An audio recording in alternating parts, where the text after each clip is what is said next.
Voici la traduction du récit en français. Le loup le plus insignifiant de la meute.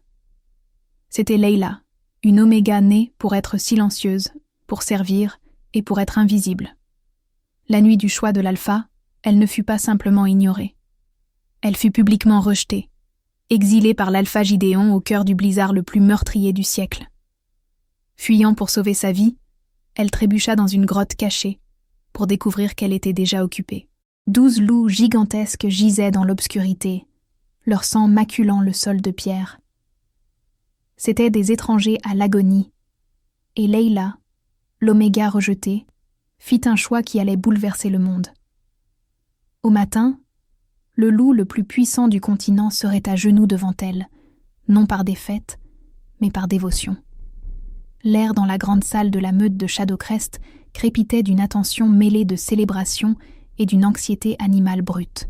C'était la nuit du choix de l'alpha, cette unique nuit tous les 5 ans, où le chef de la meute, l'alpha Gideon, choisissait une nouvelle compagne. La précédente Luna avait succombé à une fièvre, et depuis 1 an, la meute languissait, désespérée de retrouver l'équilibre que seule une Luna pouvait offrir. Leila observait depuis sa place habituelle, dans l'ombre de l'entrée des cuisines, dissimulée par une tapisserie et sentant l'eau de javel et la pomme de terre. Elle était une oméga. Son existence même était une excuse. Elle était petite, avec des cheveux couleur de boue de rivière et des yeux trop grands et trop observateurs pour son rang. Alors que les autres louves passaient leur journée à se pomponner et à parader, Leila passait les siennes à récurer les sols, à raccommoder les tuniques et à s'occuper du jardin d'herbe de la meute, un savoir que sa mère lui avait transmis avant de disparaître elle aussi dans l'histoire oubliée de la meute. Leila ne voulait pas de Gideon. Elle ne se faisait aucune illusion. Elle savait ce qu'il était. De son coin invisible, elle l'avait vu arrogant, cruel, avec un tempérament qui s'embrasait comme un feu de forêt et un sourire qui n'atteignait jamais ses yeux froids gris ardoise. Mais une minuscule et honteuse partie d'elle voulait être choisie, non pour l'alpha, mais pour le titre, pour être vue, pour compter, pour enfin avoir chaud. La grande salle devint silencieuse. L'alpha Gideon se tenait sur l'estrade, sa cape de fourrure noire et argentée le faisant paraître plus large qu'il ne l'était. Il arpentait la scène, son regard balayant l'assemblée des louves pleine d'espoir. « Vous avez toutes servi cette meute. » Sa voix de baryton fit vibrer le plancher. « Mais une seule a la force, la lignée et la loyauté pour se tenir à mes côtés. » Ses yeux scannèrent la foule. Ils passèrent sur Leila, et pendant une fraction de seconde, sa lèvre se retroussa. Il la vit, et il la méprisa. Leila se recroquevilla davantage dans l'ombre, le froid familier de l'humiliation s'infiltrant dans ses os. Il ne cherchait pas une compagne. Il cherchait un trophée. Son regard se posa sur Karine. Évidemment, c'était Karine. Elle était la fille du bêta de la meute, tout en cheveux roux flamboyants, aux courbes prononcées et d'une cruauté qui reflétait celle de Gideon. Elle se tenait au premier rang, le menton haut, un sourire victorieux, jouant déjà sur ses lèvres. « Karine !» déclara Gideon. La salle éclata en applaudissements polis, bien que peu enthousiastes. Karine monta les marches en glissant, les hanches ondulantes, et prit la main de Gideon. Il l'attira dans un baiser brutal, et la meute hurla son approbation. Leila commença à s'éclipser. Son travail ici était terminé. Le festin allait commencer, et on avait besoin d'elle pour porter les lourds plats de service. Mais alors qu'elle se détournait, la voix de Gideon fendit l'air comme un fouet. « Attendez !» La salle tomba dans le silence. Toutes les têtes se tournèrent. Leila se figea, dos à la salle. « Notre oméga. » Gideon prononça le mot « oméga » avec un dégoût dégoulinant. « Leila, viens ici. » Un halètement parcourut la foule. Être interpellée lors de la nuit du choix était sans précédent. Une terreur froide, plus tranchante que le vent d'hiver, s'installa dans l'estomac de Leila. Elle se retourna lentement. Tous les yeux étaient embraqués sur elle. Elle se sentait nue, sa tunique brune élimée étant une marque de honte. Elle parcourut le long chemin agonisant des ombres jusqu'à l'estrade gardant les yeux fixés sur les planches de bois usées du sol. « Regarde-moi, Oméga !» ordonna Gideon. Elle força sa tête à se relever. Lui et Karine la regardaient de haut, un roi et une reine jugeant une paysanne. Les yeux de Karine brillaient de malice. « As-tu pensé, ne serait-ce qu'un instant, que tu avais une chance ?» demanda Gideon, sa voix faussement douce. « Non, Alpha, » murmura Leila. « Bien, » ria-t-il. « Parce que ta présence, ta faiblesse, elle pue. Elle souille ma meute. Tu es une mauvaise herbe dans un jardin de roses. » Karine posa une main sur son torse en roucoulant. « Gideon, ne gaspille pas ton souffle pour ça. Renvoie-la. »« Tu as raison, » dit Gideon en regardant à nouveau Leila. « Tu ne vaux rien. Tu es rejeté. » Ce n'était pas une demande en mariage qu'on lui refusait. C'était son droit même d'exister. Mais être simplement rejeté ne suffit pas, n'est-ce pas ? Songea Gideon, savourant le spectacle. Une mauvaise herbe doit être arrachée. Tu es exilée, Leila, avec effet immédiat. Le silence dans la pièce était absolu, brisé seulement par le premier hurlement faible du vent à l'extérieur. L'exil au milieu de l'hiver sanglant. C'était une condamnation à mort. « Vous ne pouvez pas !» couina une voix. C'était Brenna, une vieille Oméga qui partageait parfois ses restes avec Leila. La tête de Gideon claqua vers elle. Qu'est-ce que c'était ? Brenna recula, mais tint bon. La tempête, Alpha. Les anciens l'appellent la lune du chasseur. Personne ne survit à une nuit pareille hors des protections. Alors elle ferait mieux de commencer à courir, grogna Gideon. Il attrapa le bras maigre de Leila, ses doigts s'enfonçant dans sa peau comme un étau. Il la traîna à travers la foule stupéfaite, hors de la grande salle et jusqu'aux portes massives en chêne de la maison de la meute. Il la poussa violemment. Leila trébucha et tomba sur les marches couvertes de neige. Le froid fut instantané, un coup physique qui lui coupa le souffle. Le vent, qui n'était plus un faible hurlement, était une banshee hurlante, déchirant sa fine tunique et plaquant ses cheveux sur son visage avec de la glace. Si la déesse de la lune te favorise, tu pourras peut-être atteindre la lisière de la forêt avant que le gel ne prenne tes poumons, se moqua Gideon depuis l'encadrement de la porte, la chaude lumière dorée de la salle se déversant autour de lui. Mais j'en doute. Karine se tenait à ses côtés, enveloppée dans sa cape de fourrure, souriante. La porte claqua. Le bruit sourd fut suivi par le son de la grande barre de fer glissant en place. Elle était enfermée dehors. Leila se mit à genoux. La neige arrivait déjà au-dessus de ses chevilles, une poudre blanche mortelle. Elle regarda la porte, cette forteresse qui avait été sa prison, et pour une nuit, son seul foyer. Un hurlement déchira l'air, mais il ne venait pas de la meute. C'était le vent. « Cours !» Cette unique pensée traversa son état de choc. Il avait raison. Sa seule chance était la forêt, les pins denses de Blackwood. Il pourrait offrir un maigre abri. Elle se remit sur ses pieds, son corps tremblant déjà si fort que ses dents claquaient. Elle entoura ses bras autour d'elle-même et plongea hors des marches, laissant derrière elle les rires moqueurs et la lumière chaude de la maison de la meute Shadowcrest. Elle était Leila, la rejetée, l'exilée, et elle courait pour sa vie. Le monde se dissolvait dans un chaos de blanc et de gris. Le vent ne soufflait pas simplement. Il attaquait. Il venait de toutes les directions à la fois, armé d'aiguilles de glace qui mordaient chaque parcelle de peau exposée. Les bottes en cuir bon marché de Leila, déjà craquelées et usées, furent trempées en quelques secondes, et ses pieds devinrent des blocs de glace inutiles et engourdis. Elle ne voyait plus la maison de la meute. Elle ne voyait pas la forêt. Elle ne voyait qu'à quelques mètres devant elle, un vortex tourbillonnant de neige qui semblait essayer activement de l'aspirer et de l'étouffer. Continue d'avancer. Ne t'arrête pas. Sa louve, une créature petite et timide qu'elle sentait rarement, gémissait au fond de son esprit. Froid, si froid. Abandonne. Allonge-toi. Ce sera chaud. Ce sera rapide. Non. Leila hurla intérieurement. Elle ne donnerait pas cette satisfaction à Gideon. Elle ne serait pas retrouvée au matin, statue gelée à quelques mètres de sa porte. Elle vivrait, ne serait-ce que pour le contrarier. Elle trébucha sur une bûche enfouie et tomba face la première dans une congère. La neige était douce comme un lit de plumes. C'était calme ici, sous la surface. Le vent était étouffé. Sa louve soupira de soulagement. « Oui, ici. Repose-toi. » Les paupières de Leila semblaient lourdes. Dormir. Ce serait si facile. Un son la ramena brutalement à la réalité.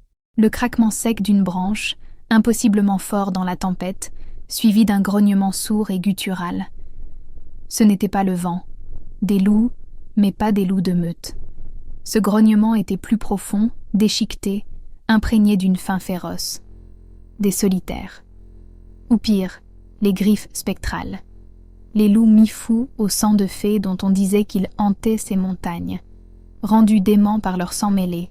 C'étaient les histoires de fantômes de la meute utilisées pour effrayer les louveteaux. Et ils étaient réels. L'adrénaline, froide et vive, inonda le système de Leila, brûlant sa léthargie. Elle s'extirpa de la congère, son cœur martelant contre ses côtes. Elle pouvait les sentir maintenant, sous l'odeur du pain et de la glace, une odeur métallique et rance de fourrure sale et de vieux sang. Elle courut. Elle ne savait pas où elle allait. Elle avait quitté le sentier. Elle était au plus profond de la partie la plus ancienne de la forêt, celle que les anciens de la meute appelaient les dents de la montagne. Les arbres étaient de plus épais ici, leurs branches lourdes de neige créant une canopée sombre et claustrophobe. Un autre grognement, plus proche. Elle pouvait les entendre galoper derrière elle, leurs lourdes pattes craquant dans la neige. Ils jouaient avec elle. Un jeu du chat et de la souris. Et une oméga n'était pas un gibier, elle n'était qu'un amuse-gueule. Les poumons de Leila brûlaient comme si elle inhalait du feu. Ses jambes étaient de plomb. Elle traversa un rideau de branches chargées de neige et s'arrêta net en dérapant. Ses pieds étaient sur de la pierre solide. Le sol devant elle disparaissait. Une falaise. Elle était au bord d'une falaise. Elle vacilla, retrouvant son équilibre, et regarda en bas. C'était une chute vertigineuse dans un canyon noir battu par les vents. La mort. Elle se retourna. 3 ombres se détachèrent du blizzard. Elles étaient énormes, plus grandes que n'importe quel loup qu'elle avait jamais vu, avec une fourrure mangée par la gale et des yeux qui brillaient d'une lumière vert pâle maladive. Les griffes spectrales, ce n'était pas une histoire. Le loup de tête, une brute couverte de cicatrices avec une oreille manquante, s'avança, ses babines se retroussant sur des crocs jaunis dans un sourire sinistre. Leila était piégée, la mort par la chute ou la mort par les crocs. Elle regarda frénétiquement à sa gauche, à sa droite. Le bord de la falaise formait un demi-cercle. Mais là, à sa droite, à moitié cachée par un rideau de lierre couvert de neige, se trouvait une ombre, une ouverture sombre dans la paroi rocheuse, une grotte. Le loup de tête bondit. Leila ne réfléchit pas. Elle plongea. Elle rampa à 4 pattes, arrachant le lierre gelé, et se jeta dans l'obscurité. Elle entendit le claquement des mâchoires du loup à quelques centimètres de sa cheville. Elle atterrit durement sur un sol de pierre en pente, l'impact chassant le reste d'air de ses poumons. Elle roula, haletante, et plaqua son dos contre un mur froid et humide. Les 3 griffes spectrales s'entassèrent à l'entrée, grondant et claquant des dents, leurs yeux verts scrutant l'obscurité. Mais ils hésitèrent. Ils faisaient les 100 pas, reniflant l'air à l'embouchure de la grotte, mais ils n'entrèrent pas. Celui de tête poussa un hurlement de frustration et de colère et donna un coup de patte dans le lierre, mais il recula. Après un moment, Leila les entendit grogner entre eux, et puis les sons s'estompèrent, avalés par la tempête. Ils étaient repartis. Pourquoi ? Pourquoi ne l'avait-il pas suivi ? Qu'y avait-il dans cette grotte de si terrifiant ? Même une griffe spectrale n'osait pas y entrer. Le cœur de Leila battait si vite qu'elle crut qu'il allait exploser. Elle resta allongée dans le noir complet, son souffle venant par halètements rauques et douloureux. L'air ici était différent. Il était immobile, mais il n'était pas vide. Il sentait le fer, il sentait l'ozone, et il sentait le sang de manière écrasante. Elle n'était pas seule. Elle fouilla dans la petite sacoche qu'elle portait toujours à sa ceinture. Ses mains engourdies et tremblantes trouvèrent ce qu'elle cherchait. Un petit silex, un morceau d'acier et un petit paquet d'amadou séché recouvert de cire. Elle était toujours préparée. L'Oméga devait toujours être prête à faire du feu pour ses supérieurs. Ses mains tremblaient tellement qu'il lui fallut 3 essais, mais elle finit par produire une étincelle. L'amadou prit et une minuscule flamme vacillante illumina sa main. Elle la leva et elle hurla. La flamme illuminait une scène de cauchemar. La grotte était massive, une vaste cathédrale sombre de pierre, et elle était remplie de loups. Ils étaient partout, étendus sur le sol, affaissés contre les murs, gisant en tas enchevêtrés. Mais ils n'étaient pas comme les griffes spectrales. Ils étaient magnifiques. Leur fourrure, noire, grise et auburn profond, était épaisse et riche, même emmêlée par la neige et le sang. Et ils étaient massifs, plus grands que Gideon, plus grands que n'importe quel loup dont elle avait jamais rêvé. Ce n'étaient pas des loups ordinaires, c'étaient des loups géants, des monstres de légende. Il y en avait 1, 2, elle compta, 12 loups, et pas un seul ne bougeait. Quelques-uns étaient sous forme humaine, à moitié transformés, leur corps nu couvert de blessures. Pas des égratignures. C'étaient des plaies, de profondes entailles aux bords noirs, qui semblaient moins avoir été faites par des griffes que par de l'acier empoisonné. La petite flamme de Leila vacilla, projetant d'immenses ombres dansantes. Elle rampa vers la forme la plus proche. Un homme aux cheveux aussi noirs qu'une aile de corbeau, affaissé contre un rocher. Sa poitrine se soulevait et s'abaissait, mais c'était une respiration superficielle et saccadée. Elle tendit une main tremblante et toucha son épaule. Il brûlait de fièvre. Elle était dans une grotte cachée du blizzard, entourée de 12 change-formes inconnus, immensément puissants et mourants. Les griffes spectrales n'avaient pas eu peur d'elle. Ils avaient eu peur d'eux. Sa petite flamme crachota et mourut, la replongeant dans l'obscurité terrifiante à l'odeur de sang. Les ténèbres étaient absolues, mais les sons étaient effroyablement clairs. Un gargouillement bas et humide au fond de la grotte, une respiration sifflante et douloureuse de l'homme près d'elle, le goutte à goutte régulier et lent de la glace fondue ou du sang. Le premier instinct de Leila fut de courir, de fuir à nouveau dans la tempête, de tenter sa chance avec les griffes spectrales. Quoi que contint cette grotte, c'était le centre d'une violence qu'elle ne pouvait comprendre. Les griffes spectrales avaient peur de cet endroit pour une raison. Mais alors qu'elle reculait en rampant, sa main frôla le bras de l'homme qu'elle avait touché. Sa peau était brûlante. La fièvre faisait rage. Il meurt. La voix de sa mère, douce comme une brise de printemps, résonna dans sa mémoire. Nous sommes des omégas, Leila. Nous ne sommes pas forts comme les alphas ou rapides comme les bêtas. Nous sommes le cœur. Nous voyons la douleur et nous la guérissons. C'est notre force. Ne les laisse jamais te dire que c'est une faiblesse. Gideon l'avait traitée de faible. Karine l'avait traitée d'inutile. Elle regarda sa main, à peine visible dans la pénombre. Elle n'avait rien. Elle n'avait ni meute, ni foyer, ni avenir. Elle était une exilée, un fantôme. Mais je ne suis pas inutile. Une résolution nouvelle et inconnue se durcit en elle. C'était une colère froide et silencieuse. Elle ne laisserait pas ces hommes, ces loups, mourir, pas si elle pouvait aider, les sauver ou mourir en essayant. C'était une meilleure mort que de geler seule dans une congère. Je ne suis pas faible, chuchota-t-elle à l'obscurité. De l'action. Elle avait besoin d'action. Elle chercha à nouveau sa boîte à amadou. Cette fois, ses mains étaient stables.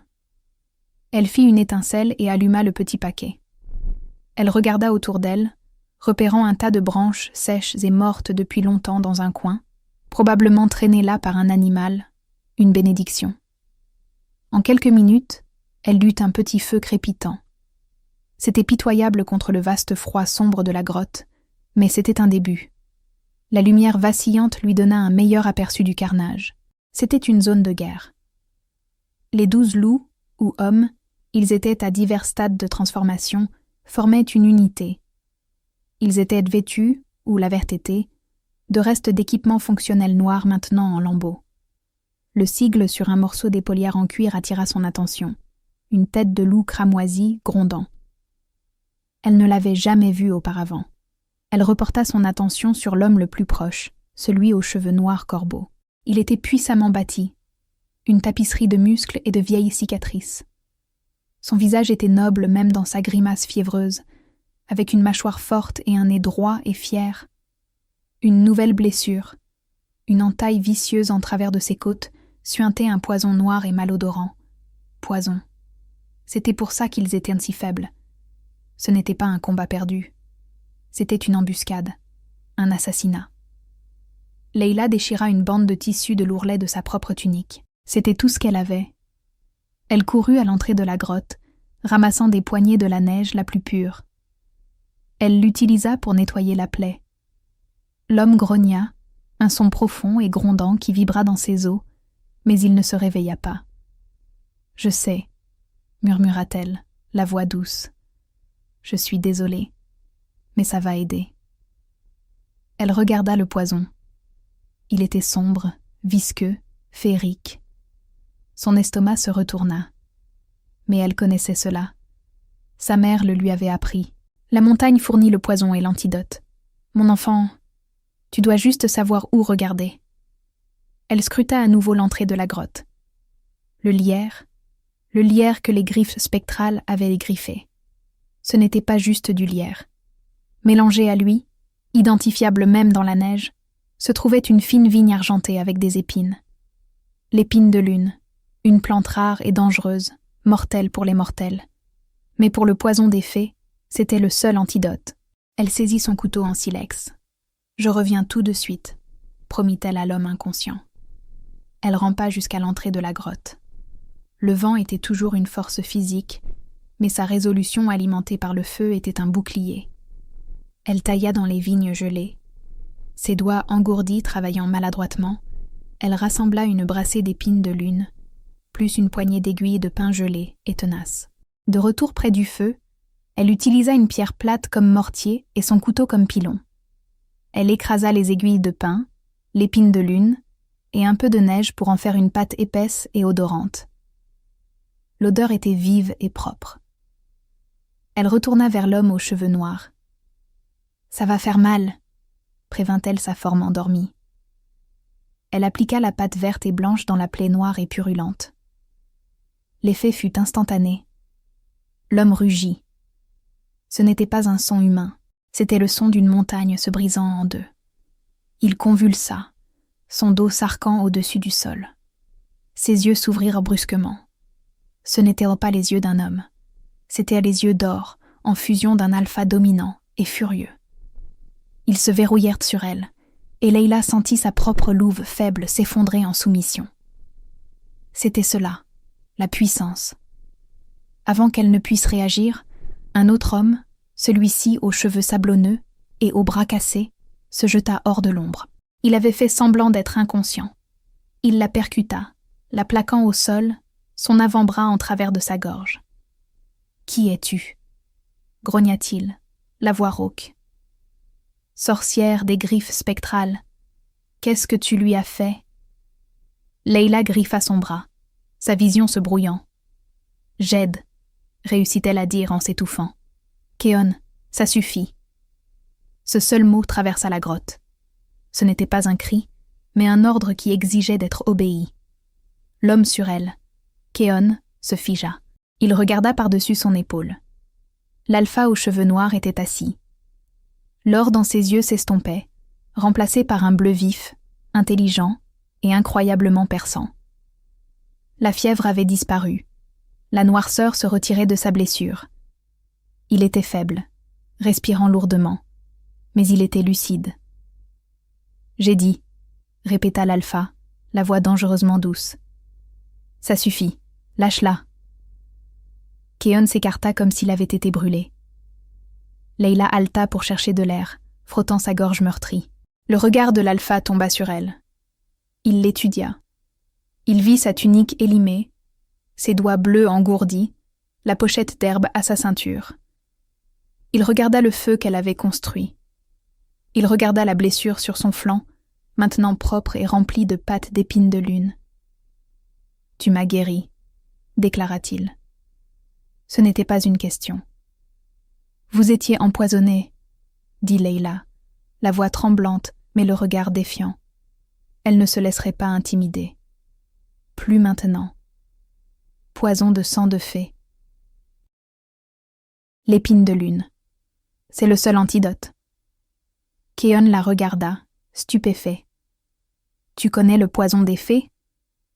Je connais les herbes, dit simplement Leila en se relevant et en brossant la neige de sa tunique. L'alpha l'observait, son expression illisible.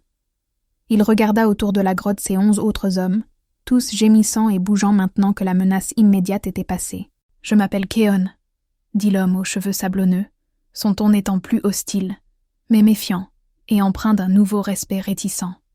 « Nous avons une dette envers toi. » « Je ne veux pas de dette, » dit Leila, ses épaules s'affaissant.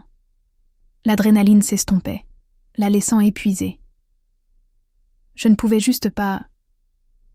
pas vous laisser mourir. L'alpha croisa son regard. Il vit le bleu sur sa gorge causé par le bras de Keon. Il vit les bleus plus profonds et plus anciens dans son âme. « Qui es-tu, jeune fille ?»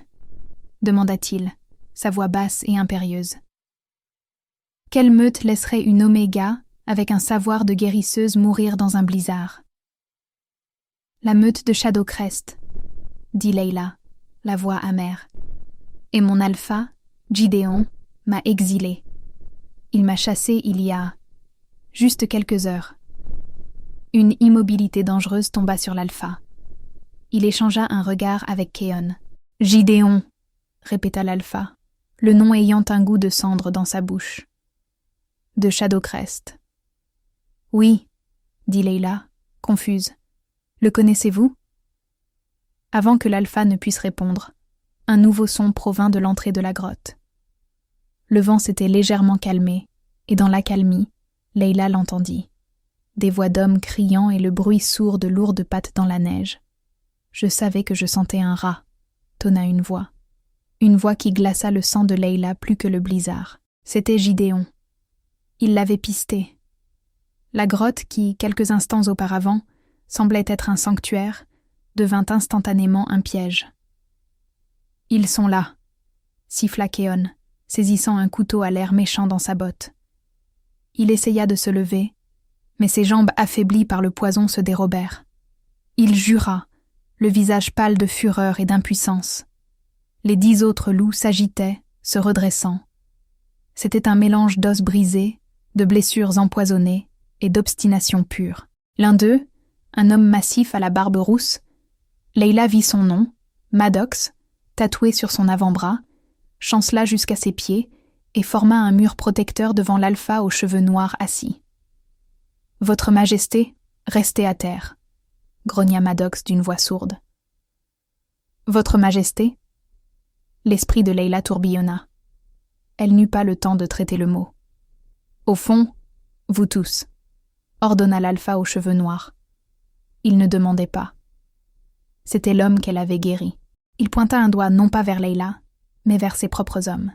« Retournez dans l'ombre, maintenant. »« Mais Riker, » commença Keon.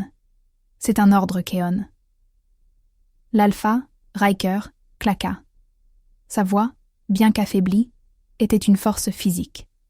C'était la voix d'un homme à qui l'on n'avait jamais désobéi. La garde royale, car Leila comprenait maintenant que c'était ce qu'il devait être, se fondit dans l'obscurité de la grotte massive. Ils étaient blessés, mais c'étaient des prédateurs, et ils savaient se cacher. Riker resta là où il était, près du feu, le dos contre la paroi de la grotte. Il regarda Leila. La lueur du feu vacillait dans ses yeux bleus intenses. « Et toi ?» dit-il, sa voix s'adoucissant juste d'une fraction. « Reste près du feu, ne parle pas, ne bouge pas, laisse-moi gérer ça. » Le cœur de Leila martelait. « C'est mon alpha, il n'écoutera pas. »« Il n'est pas ton alpha !» dit Riker, les mots prononcés comme une sentence d'acier. « C'est juste un mâle. Maintenant, fais ce que je dis. » Leila hocha la tête, la gorge serrée. Elle recula vers le feu, ses mains serrées si fort que ses ongles s'enfonçaient dans ses paumes. L'entrée de la grotte s'assombrit. 2 silhouettes entrèrent, se découpant contre la lumière grise tourbillonnante de l'aube. L'alpha Gideon entra le premier, sa cape argent et noire poudrée de neige. Il avait l'air magnifique, puissant et totalement terrifiant. Derrière lui, comme une ombre pâle, se trouvait Karine, ses cheveux roux étant une tache de couleur vive. Elle était enveloppée dans une épaisse fourrure, ses lèvres tordues dans un rictus de dégoût. « Eh bien, tonna Gideon, sa voix résonnant sur la pierre. Le petit rat a trouvé un trou pour mourir. Il entra à grands pas, ses yeux s'ajustant à la pénombre. Il vit le feu. Il vit Leila recroquevillée à côté, semblant petite et pathétique. Et puis, il vit Riker. Gideon s'arrêta. Il ne s'attendait pas à ça. Il vit un grand homme, certes, mais blessé. Il était appuyé contre le mur, ses vêtements en lambeaux, ses cheveux noirs collés par la sueur. Et était-ce du pu? Les yeux de Gideon se plissèrent. Il renifla l'air. Il sentit le sang, le poison et autre chose. Un noyau de puissance profond et inconnu. Mais il était étouffé. L'homme était clairement faible. « Qui est-ce » exigea Gideon, désignant Riker d'un geste dédaigneux de la main. « Un autre solitaire. As-tu trouvé un compagnon blessé pour pleurer avec toi, Leila » Karine ria. Un son aigu et tintant qui donna la chair de poule à Leila. Il a l'air à moitié mort, Gideon. Tout comme elle. Peut-être qu'ils peuvent mourir ensemble. Comme c'est romantique. Leila tressaillit, mais le regard de Riker était fixé sur Gideon. C'était un regard de pur calcul prédateur. Il observait une souris qui ne savait pas que le faucon tournait au-dessus d'elle. « Cette grotte est sous la protection de la meute de Shadowcrest », annonça Gideon en bombant le torse. « Je suis l'Alpha Gideon. Quel que soit le chien errant que tu es, tu répondras devant moi, ou cet Oméga paiera pour t'avoir hébergé. » Riker resta silencieux. Il observait simplement. Son immobilité était plus angoissante que n'importe quelle menace. « Quoi, le gel a pris ta langue ?» ricana Gideon. Il fit un pas lourd et arrogant vers le feu. « Je te parle, rôdeur. » Et moi, la voix de Riker était calme, mais elle remplit la grotte. « J'écoute. » Gideon marqua une pause. La voix de l'homme. Elle ne contenait aucune peur, aucune déférence, seulement un calme abyssal et froid. « Il est à moi, Gideon, » dit Leila, la voix petite mais claire. Gideon, Riker et même Karine la regardèrent avec surprise. « Qu'est-ce que tu as dit ?» Les yeux de Gideon lancèrent des éclairs de colère.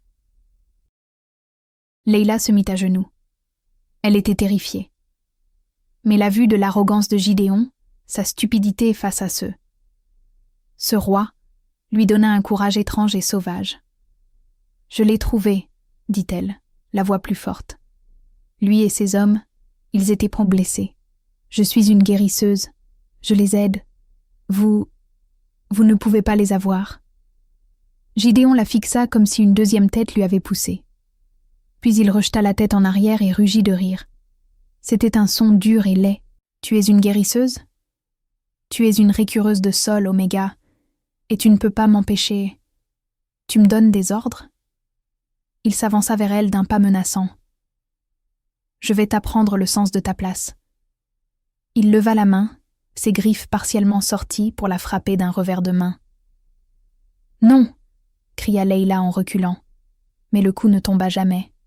Dans un flou de mouvements, si rapide que Leila put à peine le suivre, Riker avait bougé.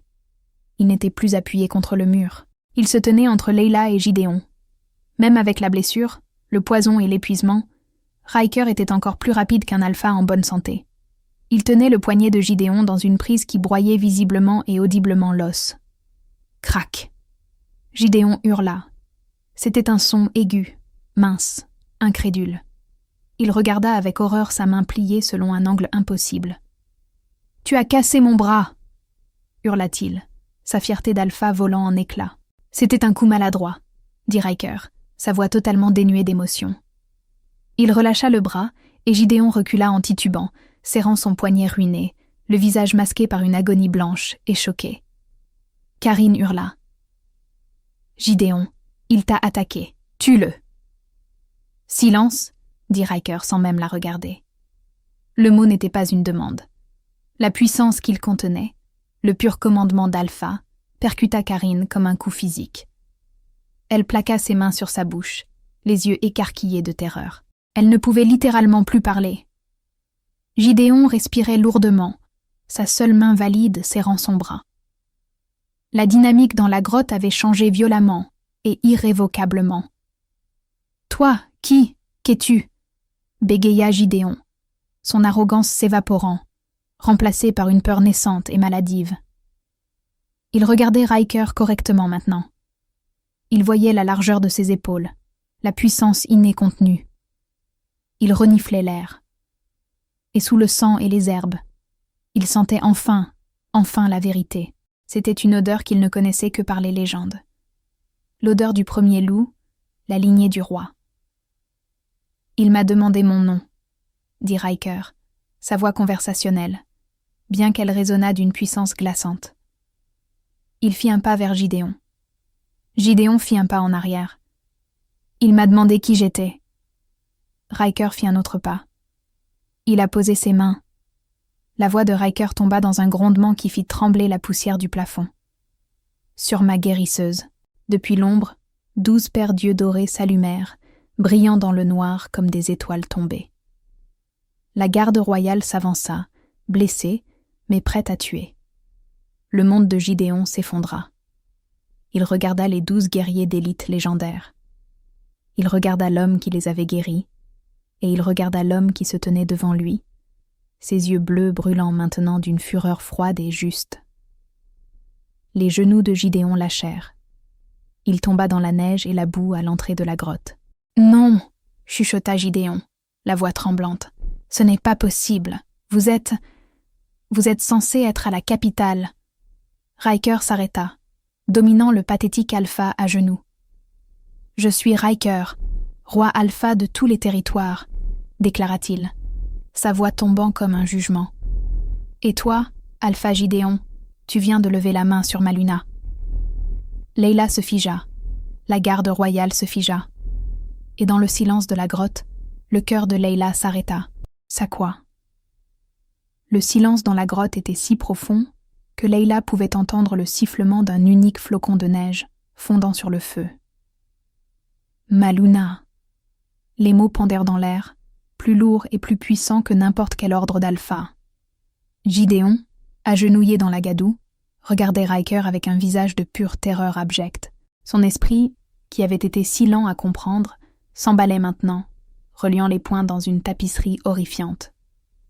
L'embuscade, le poison, les légendes de la garde royale du roi, le roi lui-même ici sur son territoire, blessé.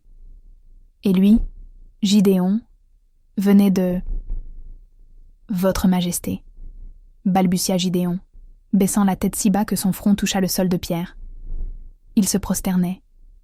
Un malentendu, un terrible. Je ne savais pas. Comment pouvais-je savoir? Riker l'observait. Son expression était celle d'un froid mépris. Tu ne savais pas. C'est la seule raison pour laquelle ta tête est encore attachée à tes épaules. Tu ne savais pas que c'était le roi Alpha que tu menaçais. Il fit les 100 pas, ses mouvements raides à cause de sa blessure en guérison, mais possédant toujours une grâce létale. Mais tu savais qu'elle était une oméga. Il continua, sa voix devenant un grondement bas et dangereux. Tu savais qu'elle était membre de ta meute, sous ta protection. Tu savais que tu l'exilais pour mourir dans un blizzard. Tu savais que tu la frappais. Il s'arrêta devant Layla. Il la regarda de haut. Elle était toujours à genoux près du feu, les yeux écarquillés, l'esprit tourbillonnant. « Il t'a traité d'inutile », dit Riker pour elle, sa voix plus douce, mais assez forte pour que tous l'entendent. « Il t'a exilé. »« Elle l'est », hurla soudain Karine. La force de l'ordre de Riker s'était dissipée, et sa propre panique et malice l'avaient insubmergée. « Elle n'est rien. C'est une moins que rien. Vous ne pouvez pas simplement l'appeler Luna. Ce n'est pas comme ça que ça marche. Elle n'a pas été choisie. Il n'y a pas eu de rituel. C'est une sale Oméga. Keon fit un pas vers elle, un grondement sur le visage, mais Riker leva la main. Stop. Keon s'arrêta. Riker tourna la tête très lentement pour regarder Karine. Elle se tenait toujours près de l'entrée, son beau visage tordu en un masque de jalousie hideuse. Toi, dit Riker, tu es la fille du bêta, celle qu'il a choisie. Oui, dit Karine, prenant son attention pour de l'intérêt. Elle essaya de lisser ses cheveux pour paraître séduisante. Je suis Karine. Je suis sa Luna choisie. Tu es une idiote, déclara Riker platement. L'insulte, délivrée avec un calme si dépassionné, était plus brutale que n'importe quel cri. Le visage de Karine se décomposa. Tu penses que le titre de Luna est une question de rituel, de lignée et de soupir, railla Riker. Tu penses que c'est le fait d'être choisi par une brute faible et prétentieuse? Il fit un geste vers la grotte, vers ses hommes. Ma garde royale, les 12 alphas les plus forts de mon royaume, a été prise en embuscade. Nous avons été frappés par des flèches empoisonnées par les fées, une courtoisie des griffes spectrales. À la mention des griffes spectrales, Gideon, toujours au sol, laissa échapper un son étouffé.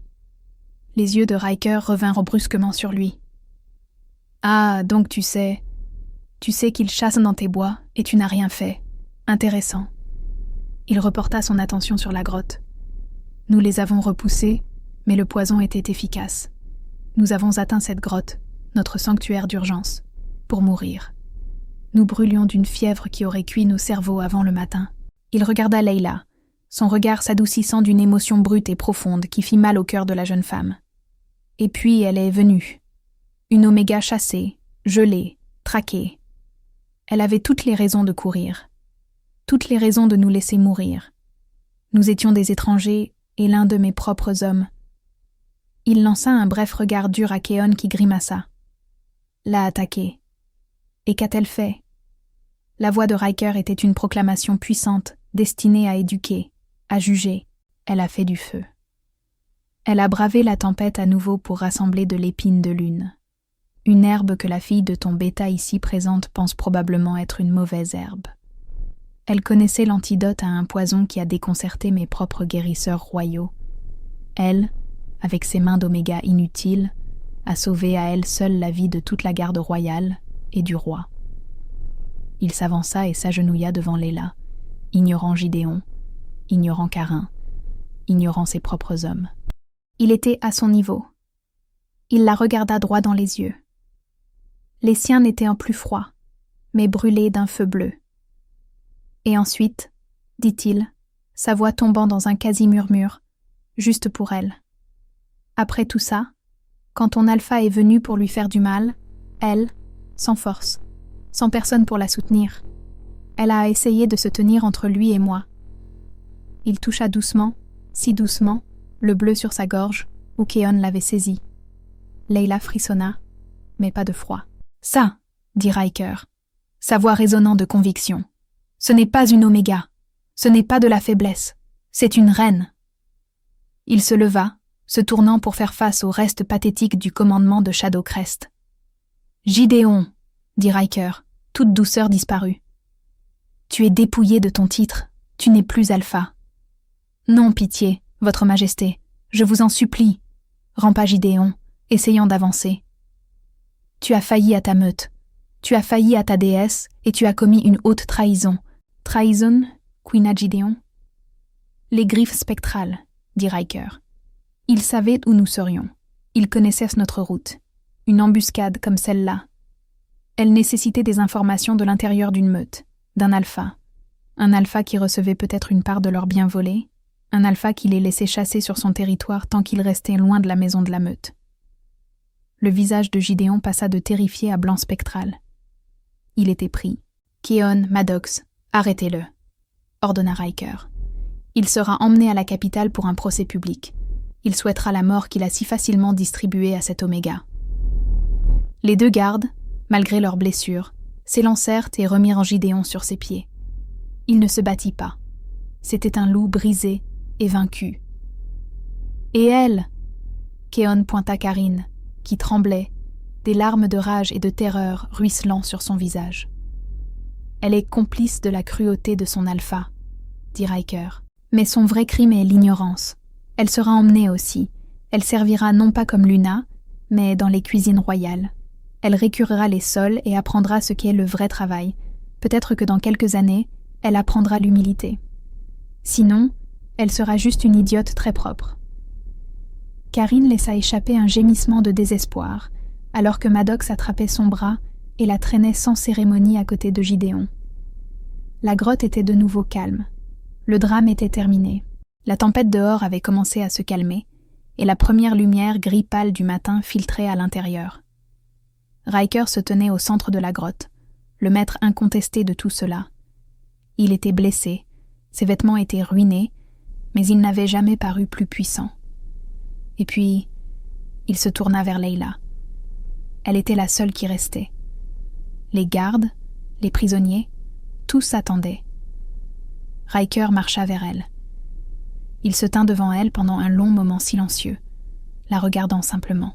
C'était la première fois de sa vie que Layla sentait qu'elle était vraiment vue. Il voyait la guérisseuse, la paria, la survivante. Il voyait la force qu'elle ne savait jamais avoir eue. Et puis, à la stupeur absolue de chaque personne dans la grotte, le roi Alpha Riker, l'homme le plus puissant du continent, mit un genou à terre. Il s'affaissa sur le sol de pierre, se mettant plus bas qu'elle. Il prit sa petite main gercée et tachée d'herbe dans la sienne, large, chaude et calleuse. « Layla !» dit-il, sa voix formelle, pourtant tremblante d'émotion. « Tu m'as sauvé la vie, tu as sauvé mes hommes, tu as le courage d'un alpha, la sagesse d'un ancien et le cœur d'une véritable Luna. La déesse de la lune ne t'a pas rejeté. Elle te cachait pour moi. » Il leva les yeux, ses yeux bleus se verrouillant aux siens. « Je demande non pas comme un roi qui commande, mais comme un loup, comme un homme. Me feras-tu l'honneur profond d'être ma partenaire? Te tiendras-tu à mes côtés, non comme un trophée, mais comme mon égal? Veux-tu être ma Luna, Layla ?» Le monde de Layla, qui avait été sens dessus dessous, brisé et refait en l'espace de 8 heures, bascula sur son axe une dernière fois. Un roi alpha était agenouillé à ses pieds. Son esprit était vide. Tout ce qu'elle pouvait faire était de fixer le sommet de ses cheveux noirs corbeaux. Elle vit la traînée de boue et de sang près de sa tempe.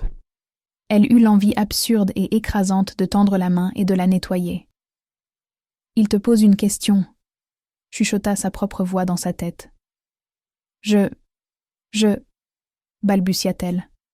Sa gorge était sèche. Riker ne la pressa pas. Il attendit simplement, son regard inébranlable, sa main tenant la sienne avec une chaleur douce qui s'infiltrait dans ses membres gelés, chassant un froid qui était profond jusqu'aux os et vieux de plusieurs années. Elle regarda au-delà de lui. Keon et Maddox se tenaient le visage grave, tenant Gideon et Karine, qui regardaient tous deux la scène avec des expressions d'incrédulité horrifiée absolue.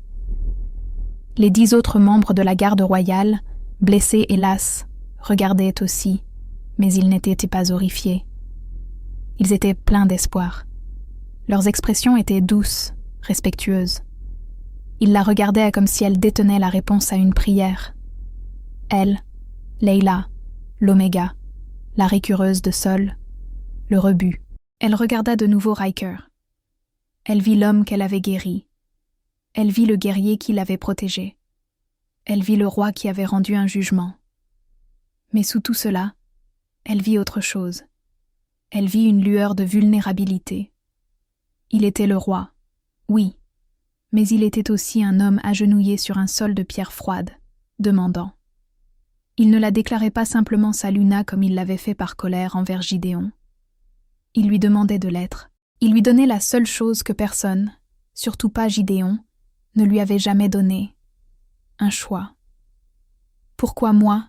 chuchota-t-elle si bas que seul lui put l'entendre. « Vous êtes le roi. Vous pourriez avoir n'importe qui. N'importe quelle fille d'alpha de haute naissance. Pourquoi ça ?» Elle fit un geste vers elle-même, vers sa tunique sale et en lambeaux. « Parce que, dit Riker, sa voix tout aussi basse, son pouce caressant le dos de sa main. Ces filles de haute naissance auraient fui. Elles auraient crié. Elles se seraient évanouies à la vue du sang. « Toi, » dit-il, et sa voix était chargée d'admiration. « Tu as vu 12 loups mourants, et ta première pensée a été de les sauver. Tu as vu du poison, et tu as connu le remède. Tu as vu un ennemi, et tu as tenu bon. Je ne veux pas d'une fille de haute naissance, Leila. Je veux une partenaire. Je te veux, toi. » Une larme unique, chaude et lourde, s'échappa de son œil et roula sur sa joue tachée de terre. Ce n'était pas une larme de tristesse. C'était une larme de libération. C'était le son du barrage d'une vie de douleur et de solitude qui se brisait enfin. Elle prit une inspiration tremblante. Elle ferma les yeux, et pour la première fois de sa vie, elle laissa sa propre petite louve timide s'avancer, et sa louve ne se recroquevilla pas. Elle regarda le loup royal massif devant elle, et elle le reconnut. Compagnon. Le mot fut un carillon, une cloche, une vérité retentissante dans son âme. La déesse de la lune ne l'avait pas caché. Elle l'avait sauvé. Leila ouvrit les yeux. Elle retira sa main de son emprise, seulement pour placer ses 2 mains de chaque côté de son visage. Sa peau était rugueuse à cause de la barbe naissante. Sa joue était froide. Elle, l'Oméga, tenait le visage du roi Alpha. « Oui, » dit-elle. Sa voix n'était plus un murmure. Elle était claire et stable. Elle résonna dans la grotte, un contrepoint à son propre commandement. « Oui, je le veux. » Un soupir collectif de soulagement traversa la garde royale. Les propres yeux de Riker se fermèrent une fraction de seconde, tout son corps s'affaissant de soulagement. Il avait été terrifié qu'elle dise non. Il ouvrit les yeux, et un sourire lent et brillant se répandit sur son visage. C'était le premier vrai sourire que Leila avait jamais vu sur un homme, et il transforma ses traits durs et nobles en quelque chose d'une beauté à couper le souffle. C'était un sourire qui atteignait ses yeux, les faisant passer d'un bleu perçant à la couleur d'un ciel d'été chaud. « Merci », souffla-t-il. Il se leva, l'entraînant avec lui. Il ne la tira pas dans un baiser. Il ne la jeta pas sur son épaule. Il garda simplement sa main dans la sienne et se tourna pour faire face à la pièce, se tenant à ses côtés comme son égal. « Ma Luna », dit-il. Et les mots n'étaient plus une arme, mais un énoncé de fait. Les 12 membres de la garde royale, blessés et tout, mirent immédiatement un genou à terre. « Luna !» rugirent-ils, leur voix à l'unisson. La force de leur approbation, de leur acceptation percuta Leila, et elle redressa l'échine. Elle n'était plus l'Oméga. Elle était Leila, Luna de la meute royale. « Gideon !» La voix de Riker était redevenue de glace. « Tu seras le premier à t'agenouiller. Tu t'adresseras à ta nouvelle Luna, celle que tu as exilée. » Gideon, tenu entre Keon et Maddox, tremblait d'une fureur si profonde qu'elle l'étouffait d'être ainsi humiliée. « À genoux !» rugit Keon, en donnant un coup de pied à l'arrière des genoux de Gideon.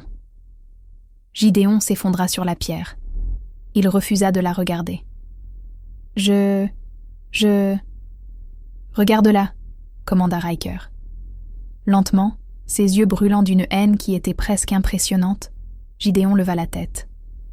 Il regarda Leila. Il la vit se tenir droite, sa main dans celle du roi, le visage taché de larmes et de terre. Mais ses yeux n'étaient du tout plus les yeux baissés et timides d'une Oméga. C'étaient les yeux clairs et stables d'une Luna. « Ma Luna !» cracha-t-il les mots comme du poison sur sa langue. « Un bon début !» dit Riker froidement. « Emmenez-les, faites-les monter à la surface.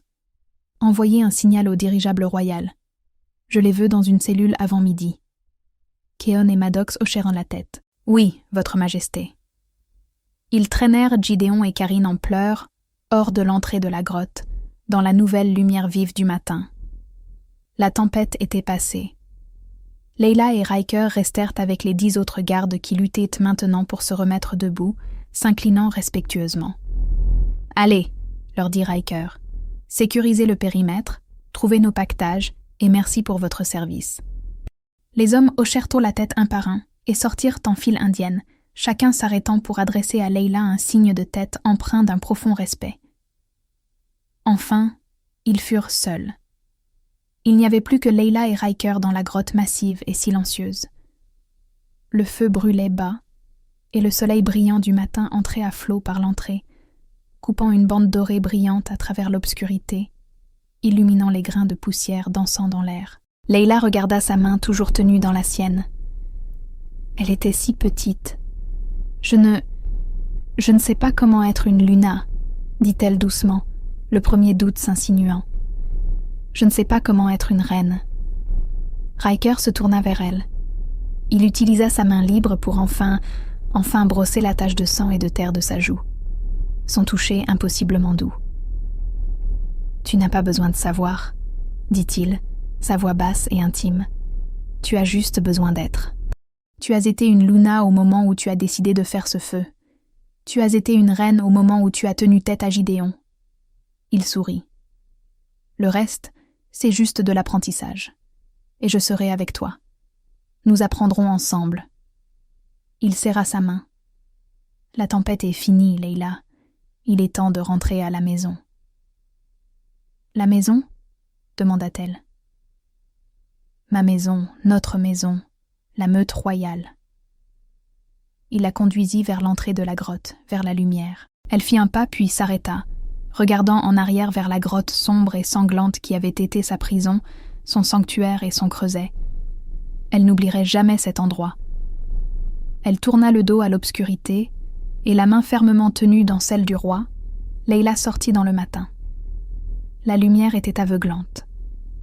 Leila sortit de la grotte, et le soleil post-blizzard se reflétant sur la neige fraîche fut un choc physique. Le ciel était d'un bleu vif sans nuages. La tempête avait nettoyé le monde. « C'est magnifique », chuchota-t-elle. « Ça laisse », approuva Riker, ses yeux sur elle, alors qu'elle inspirait sa première goulée d'air pur et froid. Ils se tenaient sur une corniche élevée surplombant un vaste canyon. En dessous d'eux, la garde royale bougeait avec détermination. Keon tira une fusée éclairante cramoisie, tandis que Maddox sécurisait les mains de Gideon et Karine, affaissés et vaincus. À leur apparition, la garde inclina la tête. Gideon, voyant le respect qu'elle commandait, laissa échapper un dernier grognement impuissant. Leila tressaillit, un écho de vieille peur. Riker s'interposa immédiatement devant elle, la protégeant. Sa puissance émanait de lui, un poids écrasant et silencieux. Gideon baissa la tête, forcé de s'incliner. « Tu ne seras jamais. » La voix de Riker trancha l'air immobile. « Une menace pour elle à nouveau. Ta meute est dissoute. Tes terres sont confisquées. Tu n'es rien. » Il tourna le dos au mal brisé. Le rejet ultime. Il se tourna ensuite vers Leila et la souleva doucement dans ses bras. Elle haleta. « Riker, votre blessure. »« Ce n'est rien, » dit-il en la tenant contre lui comme si elle pesait moins que l'air. « Tu es tout, et mon nom n'est pas mon titre. Tu peux m'appeler Riker, mais je préférerais que tu m'appelles ton compagnon. » Le cœur de Leila, qu'elle croyait trop brisé pour jamais guérir, se sentit plein. Elle posa sa tête sur son large torse, écoutant le battement régulier et fort. « Riker, » chuchota-t-elle, « mon compagnon. » Cela sonnait juste. Il la porta sur le chemin ensoleillé, laissant la grotte et l'obscurité derrière eux pour de bon.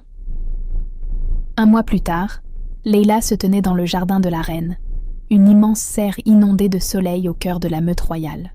Elle portait une élégante robe vert profond, ses cheveux tressés avec des pinces en argent, et elle enseignait à un groupe de jeunes guérisseurs. « Les livres appelleront ça du poison », expliqua Leila, en tenant un brin d'épine de lune. « Mais le monde est entretenu par les omégas. Nous voyons les choses que les alphas négligent, la vigne et le remède. »« Luna, comment avez-vous appris cela ?» demanda l'un d'eux. Avant que Leila ne puisse répondre, une présence chaleureuse s'installa derrière elle. « Je suis venue voler ma compagne », gronda la voix de Riker. Les guérisseurs s'inclinèrent. « Repos », sourit-il en embrassant les cheveux de Leila. Bien que je vois qu'elle est occupée à enseigner la trahison, disant aux omégas d'ignorer les livres écrits par des alphas. La révolution, ria Leila en tapant sur son bras. J'enseigne la guérison. Ses yeux dérivèrent. À l'autre bout du jardin, une silhouette solitaire récurait des casseroles. Karine. Ses cheveux roux étaient attachés dans un foulard, ses épaules voûtées. Elle apprend, dit Riker doucement. Elle me rappelle ce que j'étais, chuchota Leila. Non, dit Riker en la tournant pour lui faire face, son regard ferme et chaleureux. Elle est ce que tu craignais d'être. Tu n'as jamais été elle. Tu as toujours été une reine, juste une sans couronne. Il sourit, ses yeux bleus dansant. Maintenant, as-tu fini ta révolution pour la journée? Ton roi a une requête très privée pour sa Luna. Leila ria, un son qui était maintenant brillant et libre. Montrez le chemin, mon roi, dit-elle en prenant sa main. Et ainsi, la pierre rejetée devint la pierre angulaire d'un nouveau royaume. Leila, l'oméga que personne ne voyait, devint la Luna que tout le monde admirait, prouvant que la vraie force ne réside pas dans le pouvoir avec lequel on est, mais dans le courage dont on fait preuve quand on n'a rien. Son cœur, autrefois exilé dans le froid, régnait maintenant avec une chaleur qui guérissait une terre entière. Qu'avez-vous pensé de l'incroyable voyage de Leila, de Paria à Rennes? Le sort de Gideon était-il mérité? Si vous avez aimé cette histoire de justice, de destin et du pouvoir d'un cœur bon, montrez votre soutien. Cliquez sur le bouton « J'aime ». Cela aide vraiment la chaîne. Partagez cette vidéo avec quelqu'un d'autre qui a besoin d'une histoire d'espoir. Et surtout, abonnez-vous et activez la cloche de notification pour ne jamais manquer une autre histoire épique. Nous avons tellement d'autres histoires à raconter et nous avons hâte de les partager avec vous. Merci de nous avoir écoutés